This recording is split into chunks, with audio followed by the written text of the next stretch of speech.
growing up as like his son, like I'd always poke fun at him. Like when we're in public, my favorite thing to do was be like, "Hey, everybody, look, it's Nick Menza from Megadeth." I knew he was a drummer. I knew he was Nick Menza from Megadeth, but I never understood the gravity.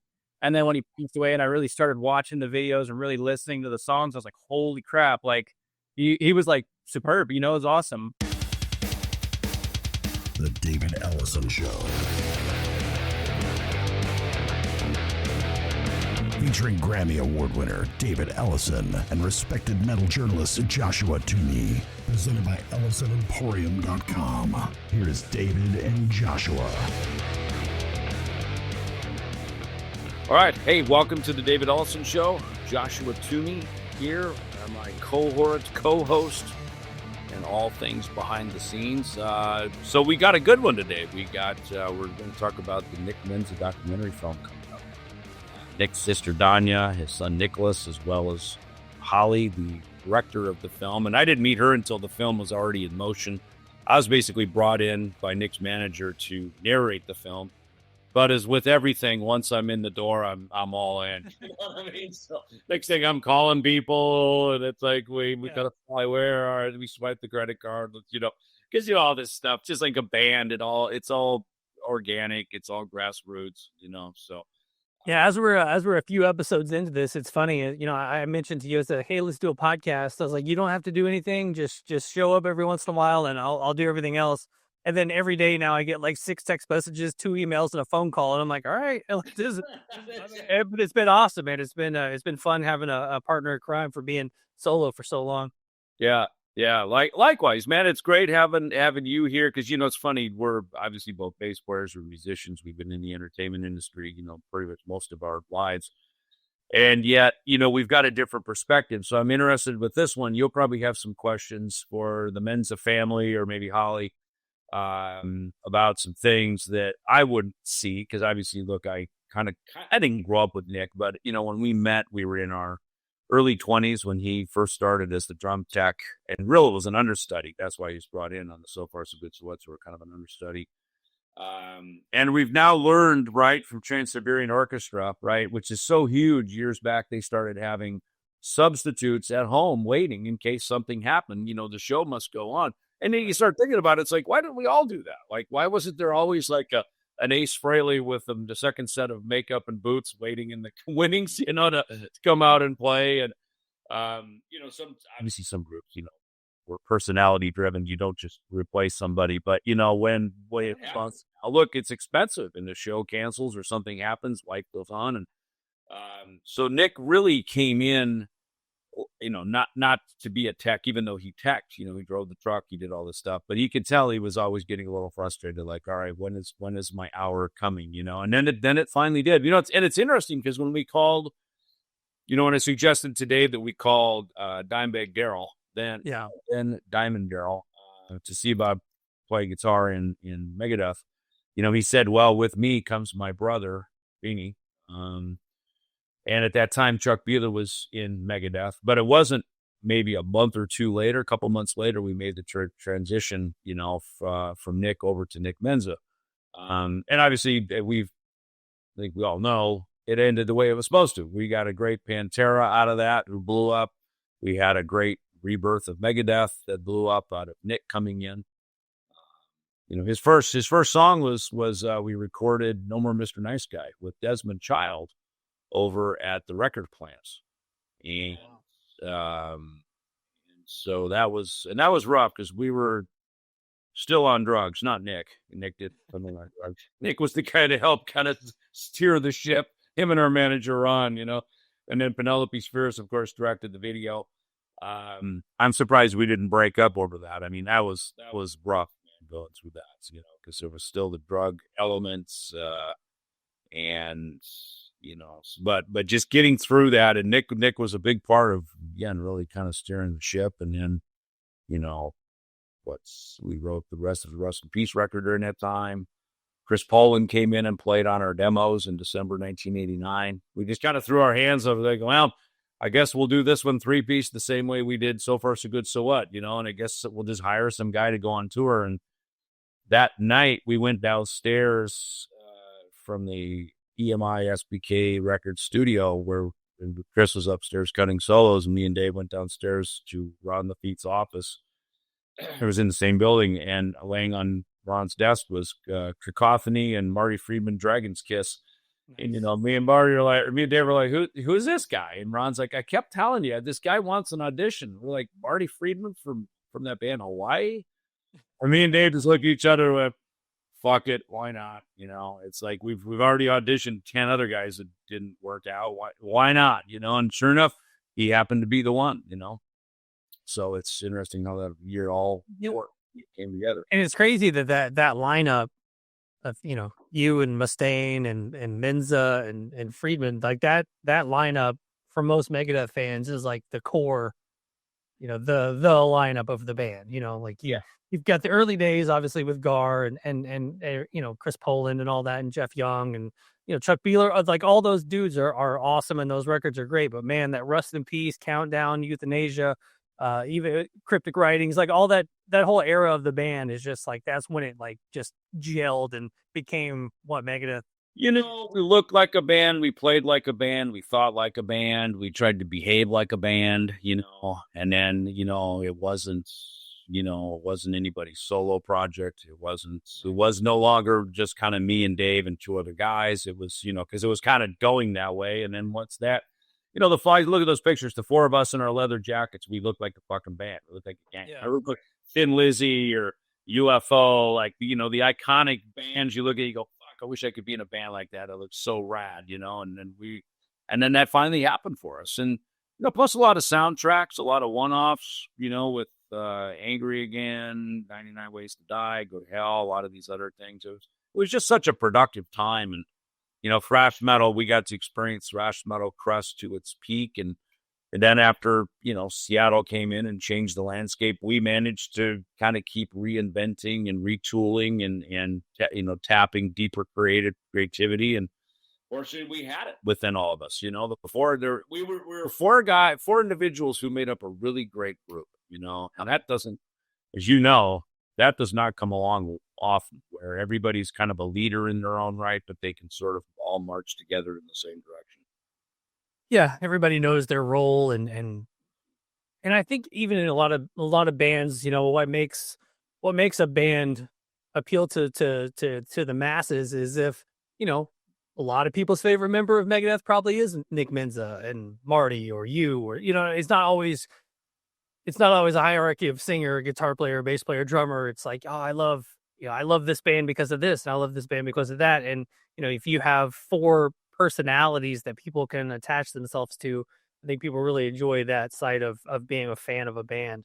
Well, I'm being a Kiss fan, I just remember, man, once it started fragmenting, once Peter was out, then Ace is out, it just starts to crumble, and I remember I fought so hard to keep, because even though Dave and Nick would have disagreements over stuff, it's like, don't fucking let this fall apart, man. I remember seeing these interviews with Gene talking to Ace. Ace wanted to go solo, and he goes, don't leave, man. I'm telling you, don't break this up. And so then they agreed to do the solo albums. I mean, they tried to be as accommodating as they could. And I guess at some point, look, things break apart, but with Nick, Nick really, for him, it was his health and the physicality of the way he played at drumming. I mean, if it's going to take a toll on anybody, it's going to take a toll. And then, again, Peter Criss, he came back obviously for a reunion, but it's hard to fucking play like that at that level. Now 10, 20 years older, Bill Ward, Black Sabbath, a lot of our icons, the drummers take the hit first, man. It's really hard. Then I guess probably second, maybe singers, voices. Oh yeah, voice is gone. Start singing the tracks. I guess right before we get into this in this interview, obviously the classic lineup, came back together, but didn't actually go out on the road or anything like that. But looking back on that, kind of getting you four guys just back in a room together, how was that? Was the, Well, here's the deal. Dave was getting pressure from management, a new management, to put that together. And he called me and I said, listen, there is no way we're going to put out some press release or push that forward. I said, listen, let's remember where it was when it left. Nick wasn't physically able to play like this anymore. And then Marty left and moved on because he didn't want to be here anymore. You know what I mean? So it's, I called it Kenny and Willie. Kenny do it, Willie do it. You know what I mean? Like You know, so it's like we need to go back into a room because look, how it came together was the desire to want it to be like that, right? So, okay, do we still have the desire? Do we even want to get back in the room? Because in some ways, you know, when it's like being married, man. You're in a band, you're in a room, you're doing everything together. And when that falls apart, sometimes it's like, all right, can we revisit the old marriage again, you know, and see, is that going to really work? And as it turned out, it didn't, you know. So I'm glad I stood up and sort of, you know, pulled that together. And you know, Chris Adler raised his hand and said, "Look, I'm happy to help out if you need a drummer. If it doesn't work with Nick, I'll be there." So I think that gave a little bit of a pressure valve, you know. And I think Nick wanted to be there. I always feel like Nick died of a broken heart. You know, I feel like he had a broken heart over Megadeth. He had a broken heart over how things sort of ended with the band. I'm glad we got in a room together to play. We did it. It was December of 2014. We got together at Dave's house in California, and I was there first. Me and our guy Cameron Webb, who had been working on the Super Collider album, he was there with us. To kind of help engineer a little bit. And we played for some stuff. You know, it's funny because Nick would play things like that he didn't play on, like Killing Is My Business, and he played them remarkably well. And there were other things like Symphony of Destruction that were his songs that he played on that I felt there wasn't a confidence there, you know. And I realized he had just moved on to so much other stuff. And even, I think, in making this film, I realized how prolific he was doing a lot of other things, even though they didn't have the commercial output of like what we did with Megadeth. But, you know, he was always creating, always, you know. And, you know, so there was a lot of other stuff that he did. And I could tell his heart was not in, let's get on stage and play Horror of the Holy Wars and rule the world. And that was a past day for him, you know. And, you know, again, if you're going to get back on the court, get back out on the field, and you're going to compete, you know, with the young bucks and the level it's got to be. I mean, you really do have to be, got to be all teed up. And he wasn't there. And then look, ironically, you know, a year later he died. So 18 months later, whatever, he died. So, and that was from his heart. So, as I talked to Chris Poland, even after that, he wasn't really aware of any issues with Nick's heart and everything, but, you know, so, but, you know, look, that happened. So clearly it wasn't meant to be, you know, as Marty now has been very transparent in his new memoir, which is a fantastic book, by the way, Dreaming Japanese. He's been very clear, very transparent, never in a mean or resentful way, but just really telling the story of how things really went down inside of Megadeth with Nick. He talks openly about that moments of his departure in the 90s and then trying to put it back together in 2014.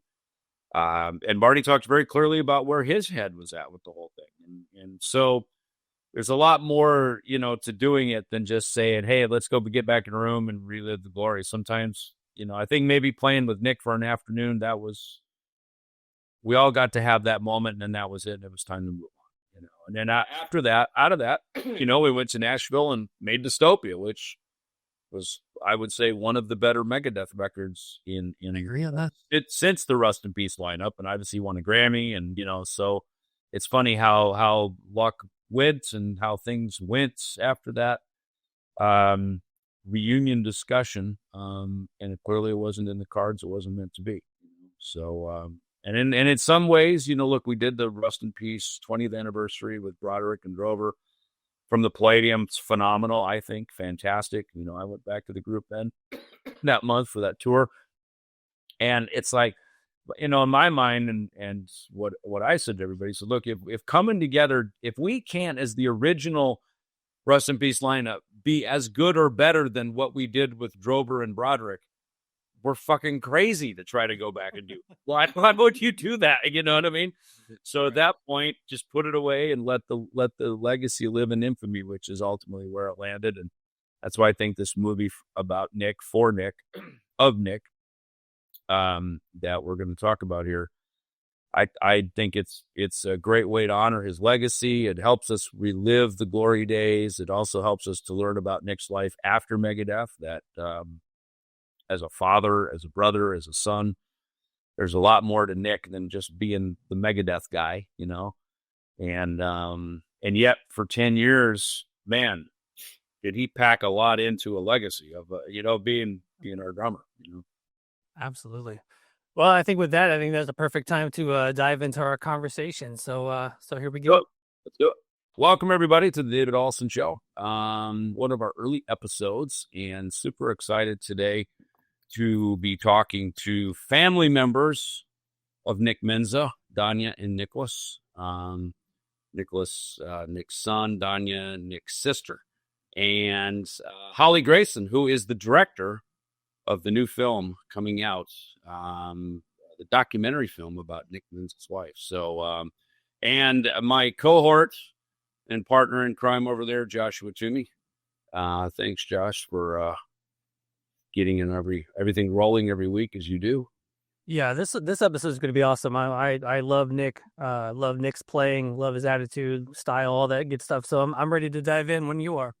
I was just in the studio yesterday. I was working with Kings of Thrash on a new track, and our singer Chaz, who's the biggest Megadeth fan ever. That's why he's so good as a singer. Man, who's your favorite drummer to play with? And then, there is no favorite: chocolate, strawberry, vanilla, who knows? You know what I mean? But I always go back to recounting Nick because of how creative he was, and as much as live, he'd kick us in the ass and push us and drive us, and tempos would be sometimes insanely fast. In the studio, he was a master. He played great to a click. He was super creative with his ideas.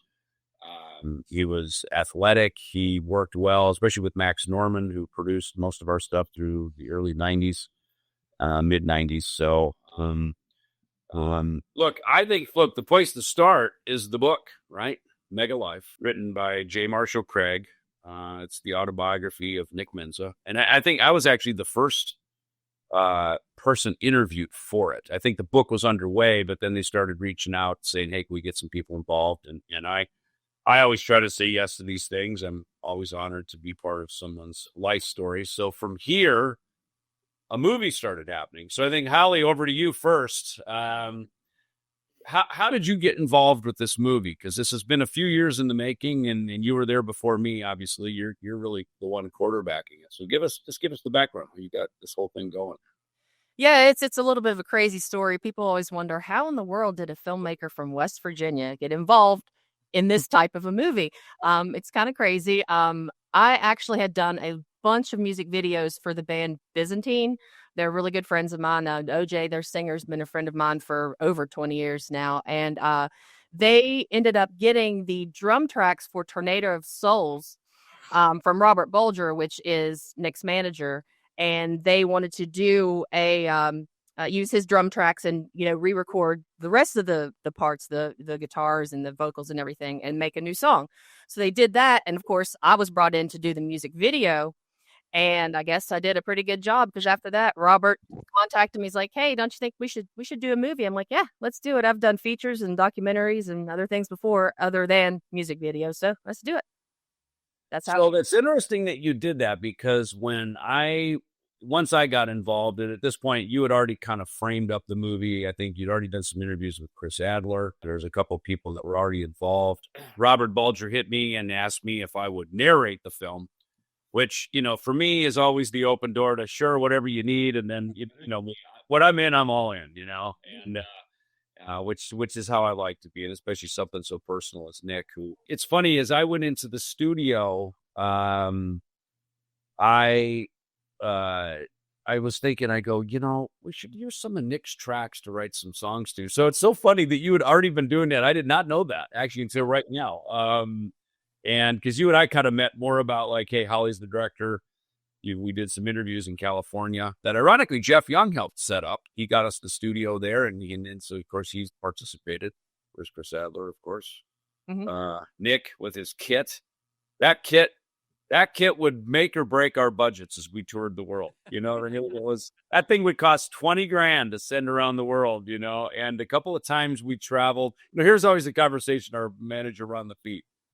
In the beginning, you get on the plane, you make a right turn, you sit in the back in economy like everybody else, right? Now, back in these days, a lot of the international flights were, 747s, big planes, and sometimes, especially during the Gulf War on the Rust in Peace tour, planes were empty because no one wanted to be traveling, right? So we're like, this is awesome. We can take a whole row to ourselves. We like that. As you start to go on, you make a left turn, you sit up in first class, and you get a little taste of that. And of course, no one wants to go to the back of the plane anymore, right?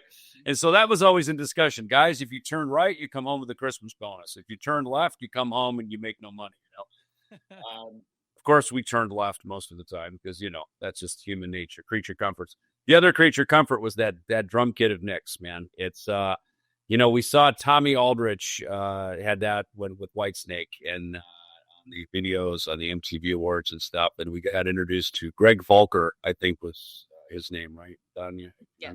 So he made that kit, that first black one for Rust in Peace, and he made another one that we used through Countdown.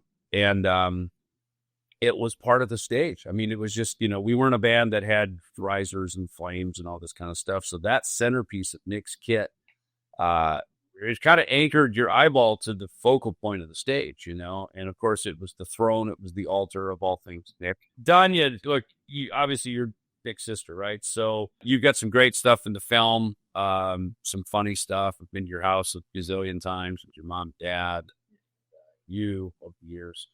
And, just, I guess, look, sweet memories of Nick, I guess if you could lay a couple on us that maybe hit you today.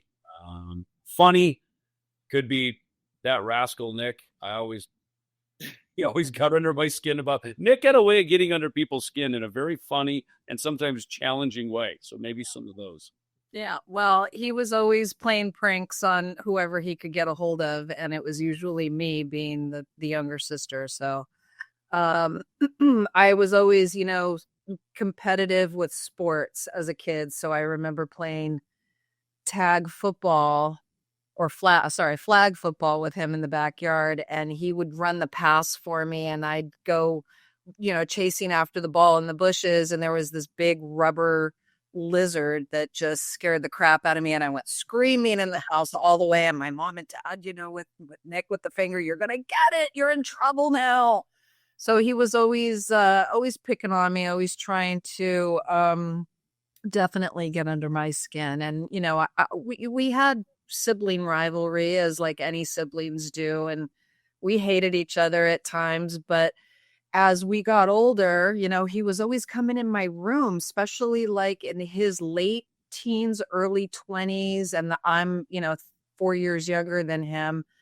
He was always coming in like, "Hey, well, what kind of jeans do you have? You have any skinny leg jeans that are really tight at the bottom? And what kind of belts do you have? And what's with this shirt? Can I borrow this shirt?" So he was always in my closet looking for something, whether he was going to go play at the country club or the Troubadour or, going to the whiskey, whatever. He was always in my closet. So, So, it's funny you say that because I think those of us of our age, we grew up with bands out of the 70s, Aerosmith, Kiss, whoever it was. And there was always this glammy thing about it. And in order to find unusual stage clothes, lots of times men were wearing women's clothes, women's cuts of clothes. Josh, was that part of your era? Because my era was the as big as the pants could get. So yeah, we did that. And then the skinny jeans kind of came back, when emo and metalcore kind of came back around again, and people started wearing the girls' jeans again, stuff like that. But yeah, I definitely was of the Jinko era, unfortunately. he was always looking for eyeliner too.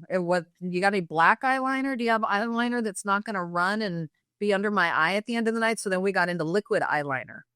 Nice. I remember. You have a very musical household. Your dad, Don Menza, a legend in his own rights. Nick once said, and I was glad to hear him say it, maybe it was in his book actually, he goes, I became a rock musician almost out of rebellion to my dad. If my dad played rock, I would have been a jazz musician. My dad was a jazz musician. I played rock. And I'm glad to hear and to have heard him or saw him say that, because I always wondered about, we always rebel against our family, right? But in a musical household, music has its own rebellion by nature, right? It's a good record, in my case, a Kiss record, is something exactly your parents don't want you listening to, So, yet at the same time, I'd always hear your dad speaking through Nick. We'd meet at the airport, start a tour, and he'd always be talking about something your dad had mentioned to him about the business and kind of how to behave as a professional in a setting like that. Do you have you have any memories of just that sort of dynamic around the house, especially between Nick and your dad? I think for the most part, my dad was always very supportive, no matter what music either of us were listening to. My mom was a piano player, so she taught me a little bit of piano, and she was more on the countryside. I, of course, was kind of into disco, and then a hip hop era kind of came around. And then I jumped over, when he told me I was in a band, I was like, oh, what band did you get into? He's like, Megadeth. I'm like, I don't think I've ever heard of them, but that was a changing day for me, because after that I was hooked. And so my brother always, kind of turned me on to different genres of music, but my dad was always very supportive, no matter what we wanted to do, whether it was heavy metal, speed metal, disco, whatever it was. We always had a different genre of music going on. My dad loves opera, so we have a lot of opera going, a lot of jazz. Saturday morning, he was always recording the opera, whatever was on the radio. So he's always been very supportive. But I do remember my dad always, opening the door. Hey, man, you better get up. You're going to be late for school. And my dad and my brother was like, I don't need to go to school, Dad. I'm going to be a rock star. And he was like, yeah, we still need an education. Get up. So my parents pushed what was normal for, any kid growing up in a household. So, Yeah. I guess my question to you, Donia, is growing up with Nick in the house, was he, kind of the center of attention kind of guy? Did he always have kind of that, not aura around him, obviously being your brother, but I'm just saying, like, did people kind of gravitate to Nick growing up? He did. He had a lot of friends. My brother was very warm and welcoming to anybody. Even if he didn't really like you as a person, he would still kind of be open arms and help you out. So a lot of people did gravitate towards him. And I don't know that so much because he was a rock musician or a rock drummer. Even before the Megadeth days, just touring with, various bands in the nightclubs. He just had a strong group of friends that just really appreciated him as a person. And because he was always kind of giving back his thoughts, his opinions. Hey, let's try this. Let's do this differently. So he was always messing around with somebody in some kind of musical aspect. So he always had a tight group of friends. If you grew up not a metal fan, and then you see him in Megadeth, you go to that first show, you see photos from the first times that he's on stage with the band. Are you taken aback of how big the band is and like what's going on? Like, hey, that's my older brother up there. What's going on? Like, yeah, what were your thoughts there? Yeah, Holy Wars was the very first song that I had heard him play, and then it was the first video that came out, and I was like, holy crap, he is a rock star. Like, oh my God. And that's where my pants went. Yeah, that's where I see your eyeliner. And from that point forward, that's where we really got close as brother and sister, and we really started to connect. He was always sending town cars to pick me up, bring me to the concert. Is she okay? He was very concerned about where I was, what was I doing, because I'm still 4 years younger than him at this point. And he was always very, very concerned and very caring. And yes, it was a shock, and it was, holy crap, he made it. And Cheers and Donia, we go ahead. Go ahead. Well, I was going to throw one to Nicholas real quick. I mean, obviously, having your dad pass away is something that no one ever wants. But I had a guy one time reach out to me, a friend of mine, and he said the one good thing, his dad had a radio show, and it was like a bluegrass Saturday morning radio show, but he had all these tapes of his dad. And, he said anytime he got sad, he would go back and listen to just his dad's radio show just to kind of see him in the room and stuff like that. Nicholas, do you go back and watch old Megadeth footage or watch any footage of your dad and just like, man, that's my dad. That's crazy. That's awesome. Oh, yeah, for sure. I mean, it's definitely been like a comfort thing for sure. And it's also just like really cool because it's like, it kind of sucks, like growing up as like his son, like I'd always poke fun at him. Like when we're in public, my favorite thing to do was be like, hey, everybody, look, it's Nick Menza from Megadeth. Oh my God, dude, really? Like, so yeah. It's just really cool. Like I didn't really have like, it was like, I knew he was a drummer. I knew he was Nick Menza from Megadeth, but I never understood the gravity. And then when he passed away and I really started watching the videos and really listening to the songs, I was like, holy crap. Like he was like superb, it was awesome. And then another thing that was really helpful is, if you guys didn't know, there was what would you call it? Not a documentary, but a interview done the last time he was in Washington. If you go on YouTube, you can look up, it's called The Wave Northwest, by a guitarist named Tony DeLisio out in Washington.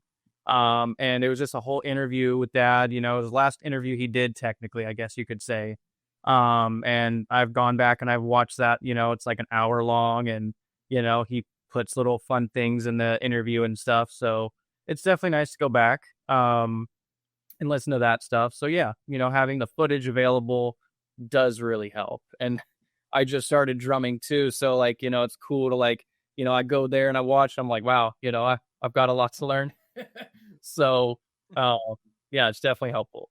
And for me, even when Nick did make it into Megadeth, I still didn't really understand how big it was until he actually passed away. My Instagram account grew by about 700 people because they just wanted to feel connected to Nick. So I got people, are you really Nick's sister? Do you have any photos of you and Nick as a kid? So I have friends now that just reach out to me every now and then from Colombia and Australia and Switzerland. And it's just it's still mind blowing to me as his sister. I was always just, hey, did you meet Nick's sister? Hey, this is Nick's sister. I never had a name growing up, even in school. Aren't you Nick's sister? Yeah, that's me. You're like the fifth Beatle. Donia, you have done a really good job, and you even said to me, carrying on Nick's legacy. And like you said, it's a way to kind of keep you connected to him posthumously, I guess, since he's passed. Yeah. In fact, I remember seeing some video you were on. There was a Metallica show or something, and you were up there with the DJ, like throwing out Nick Menza t-shirts from the stage, which those are pretty awesome. I mean, it was a once in a lifetime. It was Mixmaster Mike from Beastie Boys, and his wife is Diane Copeland, who was Ron Lafitte's wife when they were touring. And they invited me on, and he said he does like a little DJ warm-up set before Metallica goes on. And he said, I always do a little shout out to Nick. Come join us at the Rose Bowl. I mean, for me to be standing on Metallica's stage at the Rose Bowl, throwing out my brother's shirt, and the crowd went wild. I was like, oh my God, now I know why people want to be rock stars. It was amazing. Yeah.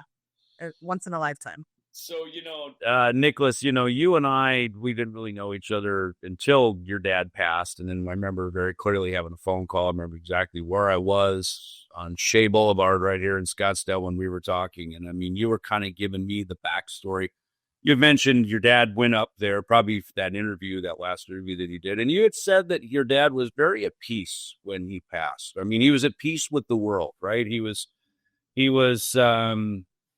look at these things, my dad had passed, my mom and my brother are gone, we all move on. Right. But, you kind of look back and even my dad, I remember before he died, he called me. We had a really great talk, and then I went on vacation. He died while I was on vacation.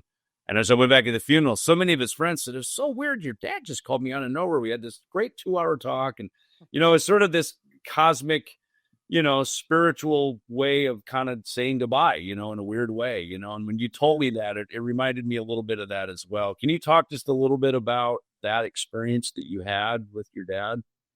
Sure. Yeah. I mean, it was kind of one of those things, it could be, not a placebo. I don't know what the good word would be, I guess, but it was, after, the reality of everything kind of hit. Cause, there was that, the moment of like, this is like fake. I'm going to wake up, blah, blah, blah. But once like reality actually hit, like, I could kind of look back and I was almost like tripping out. I was like, he just seemed so like weird, like during the trip, like he almost knew, you know what I mean? Like he almost knew. It was weird. Like when you just go back and kind of like feel the energy of like the last time I saw him, it was like very, like he didn't want to leave. Like he was just telling us like, oh dude, I love Washington so much. I can't wait. He's like, I want to eventually like move up towards Washington. Because he was in love with the trees. He was literally hugging the trees as he's walking. True. I remember you telling me that, actually. I was like, that sounds like Nick. Nick was a very earthy guy. You respected the earth, all the animals and the fish and Totally. things that grew on it, like weed and things like that. It was very respectful of all of Don't panic, it's organic, is what he'd always say.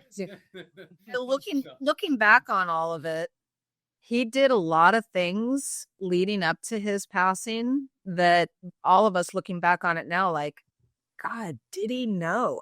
He had paid off the car. He did some paperwork with my mom that was just, weird.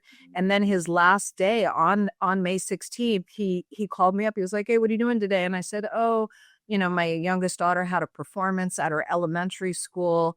And he's like, "Oh, I guess I'll come by and watch." And I was like, "You want to come by and watch a bunch of elementary school kids dancing on stage?" He's like, "Yeah, I'll hang out with you for the day." So he brought my mom to the school. They went and had lunch, brought my mom to the school. And he just kind of was present in a day that, normally he'd be like, "Oh, I got a gig tonight. I'm playing at the Baked Potato.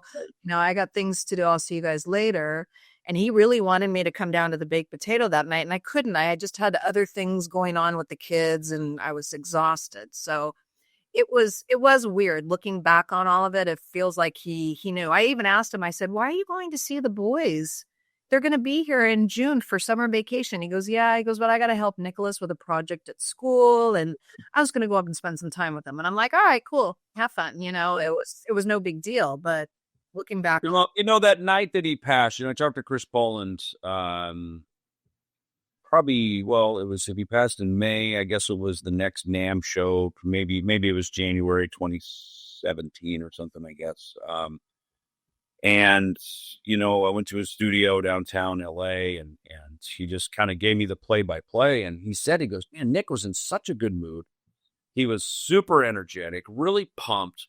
And his tempos were on fire. Like I turned around after the first song and went, 'Whoa, dude, you're killing it back there. Like you're really pushing it, Yeah.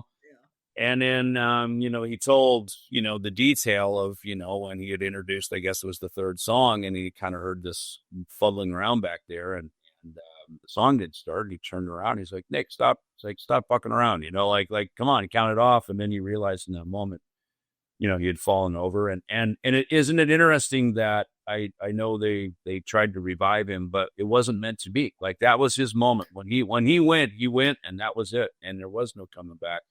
Those of us who knew Nick, some people go, "Oh my God, I can't believe he died on stage." In my mind, when I heard that, I was just like, "Fucking Nick."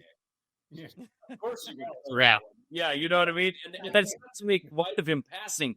But in the situation, because he'd always say things like that. He goes, "I shit $100 bills" as he pay off some bill, or said a hotel, tour manager Skip would come on the bus, "Nick, your incidentals are $1,200. He goes, "You shit $1,000 bills." And he would usually say it to get under someone's skin, and I mean, like just to kind of be, just to be the big clown in the room, and I seem to remember he said something like that, like one time he goes, he would always almost talk down to us in a very funny way. Me and Marty would always see the humor in it, laugh. And, but in a way that meant like, one day I'm just going to blow up on stage and I'm going to blow all your minds. Like he would just say these things that are just so, random and off-putting as he's walking through the bus and then gets off and we go in and we sound check, and so when he passed like that, it was almost like, dude, good job, man. Well played. The final act of victory. Right. Said it several times, man. When I die, I want to die behind my kit playing. And right. I mean, what happened? Yeah. The only thing I think, when I pass, I don't want to pass at a club called the Baked Potato. That's still, I know it's a legendary club, but it's still like when it comes out, it's like he collapsed on stage at the Baked Potato. I'm like, that's a tough. It's weird. I went back to that venue. In fact, Holly, I think it was the weekend that we were filming in LA. I went over to the Baked Potato. In fact, I'm pretty sure it was, because I remember I had this kind of calling, like, go over there. And it turns out Percy Jones, who was a fantastic bass player from a band called Brand X, who I've listed many times as an influential bass player. He's a fretless guy, like a Jaco Pastorius. He was playing over there that weekend. So I went over to go see him play. I remember I bought a ticket, walked in, sat there, and I'm just looking at the stage, which is, not much bigger than a couple of these rooms that I've in my office here. And they have fantastic baked potatoes. And I'm just sitting there looking at it. Oh, God, right there is where Nick, like literally that's it right there. The drum kit. And then there's a monitor behind it. You have to kind of move your stuff to get out and around it. And to just kind of sit there, especially after all the interviews we did, Holly, that day. And then, to just kind of really absorb all that. And, I remember going there. The baked potato was owned, maybe still is, by, is it Don Randy? Don Randy, yeah. Yep. Jazz piano player who is a friend of your dad, right? Right. We And grew up we together. grew up with their sons. Yeah, we used to bike ride. When I was getting clean, Nick being very athletic, me and Mike Klink and Nick would go play tennis on our days off, or maybe the mornings before we'd go record drum and bass tracks for Rust in Peace. We'd go Studio City there, right around the corner from the baked potato. We'd play tennis.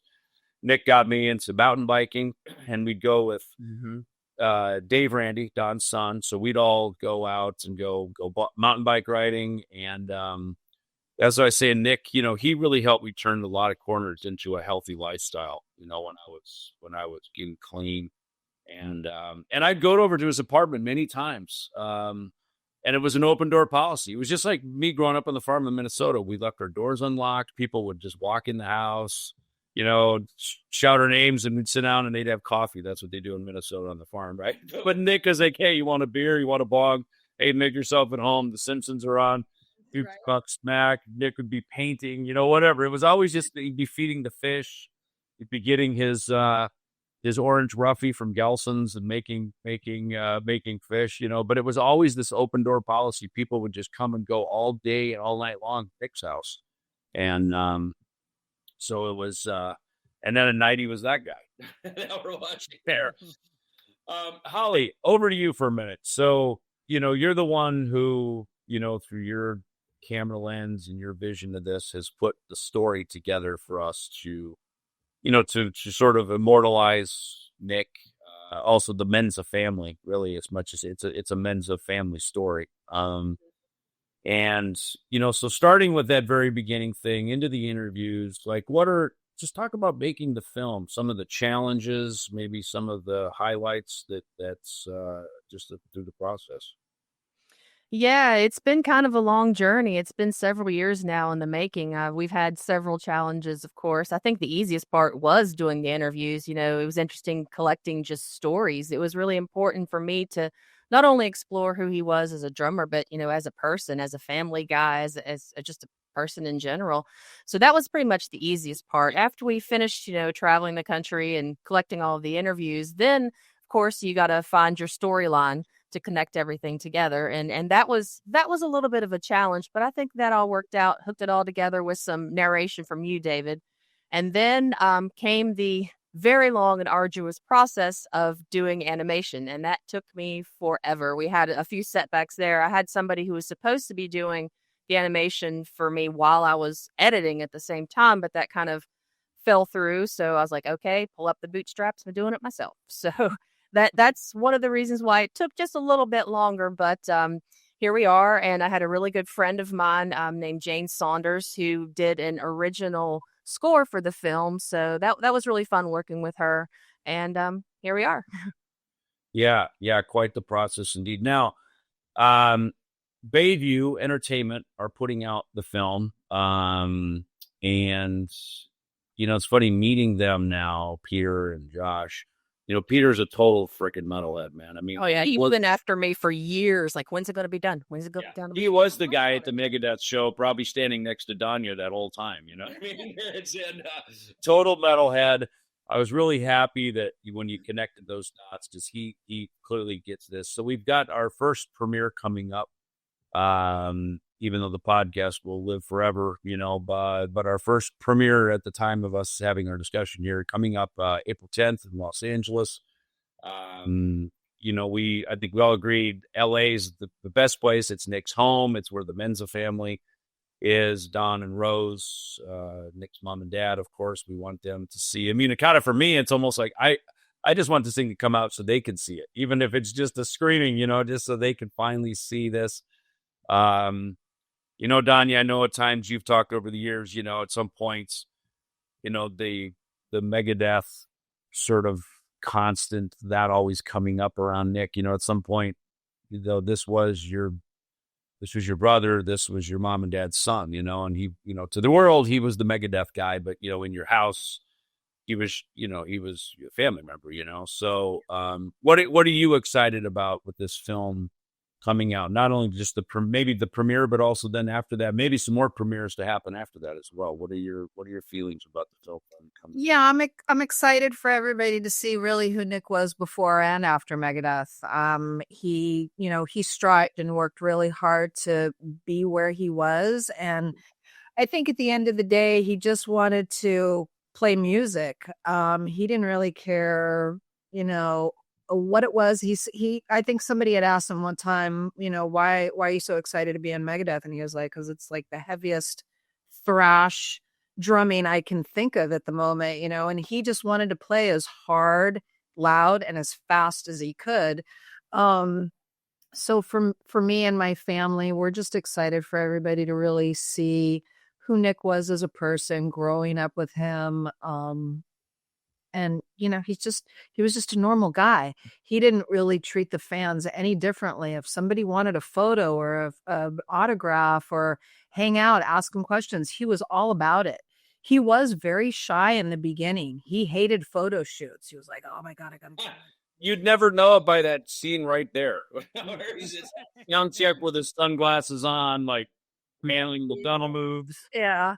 But he warmed up quickly to the press and to the photos and to the videos. He warmed up nicely. So I think once the camera turned on, Nick was always at his best. That was us. I think might have been in Europe, maybe Slayer, Megadeth. That might have been Clash of the Titans. We were just sound checking 5 Magics there, which was not in the set, and we just started ripping into it, before Dave came out and started sound checking. So it was that thing's made its ways. Bunch of skinny little heavy metal kids just, doing what we love. You know what I mean? So, my favorite Nick story, that like those kind of things. He talked about, an audition with Slayer, various things that he did. And Donnie, you could probably echo this. He was doing some acting, like some commercial acting or something, right? And remember he said he got a bit in a Snickers commercial. And he had to chew on a Snickers and go, whatever, the best candy bar ever, and then you'd have to keep doing it over and over and over and over and over again. So he'd like chew on it, you have to spit it out, chew on it. He goes, the director said, after a while, don't swallow these. You're going to get really sick. Run as many takes as we have to take. That's what just really rocks. Yeah, this very colorful, landscape of stuff that he did in his life, And the people that would come over to the house, whether it was, I don't know, Pavarotti or, your dad was friends with all kinds of people, right? And Nick would get in the car. Yeah, Pavarotti's over. Yeah. So Burt Bacharach was over. Whoever it may be, just these household names, coming over to the Menza house and having dinner, breaking bread. Yep. And, that was what I remember with Euthanasia. Me and Dave and Marty all relocated here to Phoenix, and there's no way Nick was coming out. I remember Dave being so pissed. I was like, Dave, there's no way. First of all, he's Italian. He's going to stay by his family no matter what, He's never going to leave his family. And part of it was like, Nick, just say yes, get an apartment and hang out once in a while. Like, just go along, you know what I mean? Just don't make waves. Just get an apartment, hang, which he did for a while, Yes. But, he and Max Norman became dear friends, and it was really great to see them have a creative, maybe not a collaboration, but a comfort with each other. Making records can be a very intimidating process, especially when you're young and it's all, coming our way. You're sitting in a studio, which is basically a laboratory, which is knobs and levers. It's not a creative environment, and Max and Nick really seem to make it a very comfortable, creative environment, which I really enjoyed. So, well, everybody, thank you so much. Anything else, Holly, you want to add about the film coming up? Just that we're having that premiere on April the 10th at the Royal Emily Theater in LA, and we're all going to be there. It's going to be a good time, big event. Yeah, and from there, we're looking to have probably some more premieres. That was good. We're gonna have a red carpet. It'll be a big deal. There'll be some more probably coming after that. That won't be red carpet events, but because it's kind of like when you play a show, or well, how about Chicago? How about Iowa? How about so Right. hopefully from this it will spawn some more sort of screenings and premieres and things like that in other regional areas. So keep an eye on it. What's the website? Where's the hub for everything on the film? It's thiswasmylifefilm.com. The David Ellison Show.